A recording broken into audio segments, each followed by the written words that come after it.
What's up YouTube, this is Akito Detso here, and today I'm going to be bringing you the first deck profile of the April 2014 format, and that is Inzektors. It seems like this is the only deck I do deck profiles of, probably because it's my main one, but it's not going to stay that way for a while. I'm probably going to be playing Mermails for April, but I figured I might as well update this just to show you guys kind of what's going on, and because I got some cool new stuff for it. Anyway, yeah, so obviously the one Hornet, yes, it's French. Foreign cards are better, and they are more powerful. That's just completely true, yeah. Anyway, the one Hornet, pop stuff. This thing's great against the Gear Game matchup because you're just going to be popping set armors, so that's pretty cool.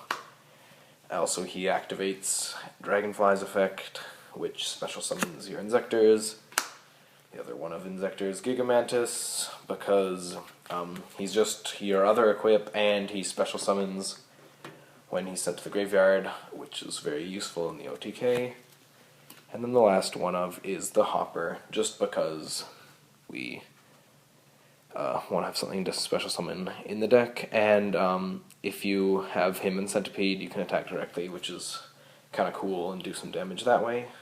It's not recommended, but it is possible. 3 Centipedes for your search, and he's also a decent beat stick.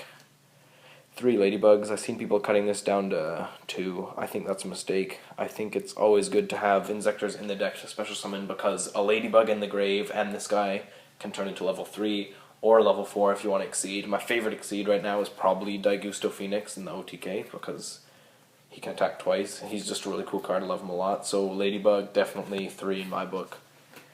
Non-Inzektor support, 1 Dark Arm Dragon because we have Grave Control, and then the 2 card D to speed up the deck, and we play Threatening Roars. Move these off to the side. Continuing on to the spells, playing 2 Inzektor Swords at Caliber. Again, I've seen people cutting this down to 1. I think that's a mistake. This card is absolutely nuts, because even if you just have this in your hand and a Centipede and a Ladybug, people be like, oh man, sword is clogging. Yeah, but you drop that sword onto that Centipede, you have a 2400 beater, and he's going back to your hand at the end of your turn, or if the Centipede does survive, you can search out a Dragonfly or Hornet, whichever one you didn't search out the first time, which is pretty excellent. So I think must run at 2, wouldn't run 3, because then I believe it would clog. 3-potted Duality, because the turns where you just do a Centipede play or a card play, you're not going to be special summoning, so might as well get more cards. 3 Upstart Goblins, because you have to agree with Hoban's logic that 37 card deck is better than a 40 card deck. Because this is a combo based deck, you must remember that. You want to get your combo pieces. Sorry for that buzzing, that's my fan. Continuing on, 3 MST. You can pop your opponent's stuff with this. You can pop your stuff with this. Gotta run it at 3. 1 of Spells, Book of Moon, Foolish, and Dark Hole. Okay, that's everything. I wonder if there's supposed to be a Lance in there. If you guys count, and this is a 39 card deck, the last card is Lance. And I've just forgotten to put it in because I'm an idiot. Moving on to traps. 3 Threatening Roar, because we play card cards. It's really good. Stops your opponent's attacks. Lets your Centipede survive for a turn. 3 Fiendish Chain. This guy negates Exciton like a boss, and again, he just protects your guys from being destroyed because you need them to stick around for the turn. Then for the monster destruction, I chose to run Torrential and Warning.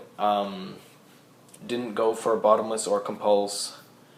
I kind of feel like there's not a whole lot that Bottomless is going to hit, especially with the Bujins being really good right now. First turn Yamato, what do I do with Bottomless? You kind of feel me? Warning is just good against everything. 3 Reckless Greed, because, again, like I said, this is a combo-based deck. You have to draw into your stuff. You have so much draw power in here with the cards, dualities, upstarts, and Reckless Greeds, and the search power of Centipede, that you probably going to be gaining so much advantage in the 2 that you draw off this, plus all the other combos that you're going to be doing, is that you won't really miss your 2 other draws, but hey, that's just how it is. Then rounded up 2 calls, I found 3 got kind of cloggy. Alright, moving on to the extra deck. For my Lone rank 7, I play Gaia Dragon. I finally got one. Super pumped about that. Focus. There we go. Yeah, you just plop this guy on top of one of your rank 5s and you're good to go. The one Tyrus, finally got a secret, so that's pretty cool too. This guy is immune to destruction and he destroys stuff, which is Very awesome. X-Stag, Poor Man's Arc. Very good card. This guy becomes an Eradicator target if you equip him with a Gigamantis and you equip any of your opponent's monsters, so that's pretty cool. One Vuxorus, because this guy and Gaia Dragon are like buddies. They like to hang out together, because basically you send something with this guy, you burn them for a bunch of damage, you drop a Gaia Dragon, and you attack directly, and that's pretty swagged up. Yeah, Shark Fortress for the last one, because the OTK with Phoenix, Shark Fortress, and Leviathan Dragon is amazing. Rank 4s are in different colored sleeves for a reason.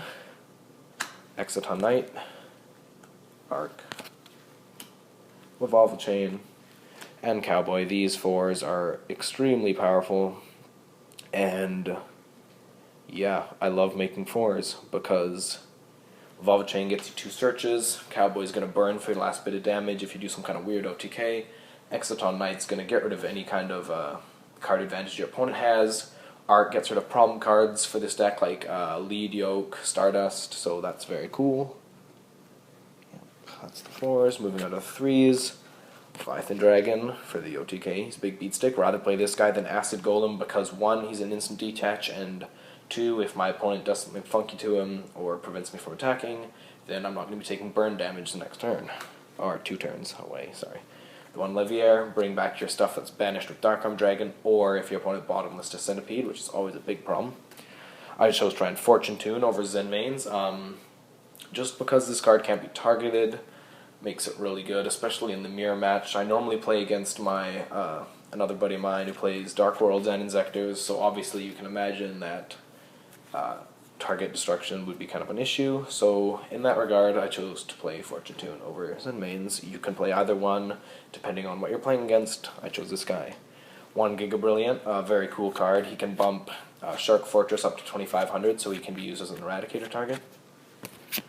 Last 3 is a Mech-Whipped Engineer, protects your Dragonfly all day. And then for the 1 rank 2, we're playing a De Gusto Phoenix. Very cool card, love this a lot.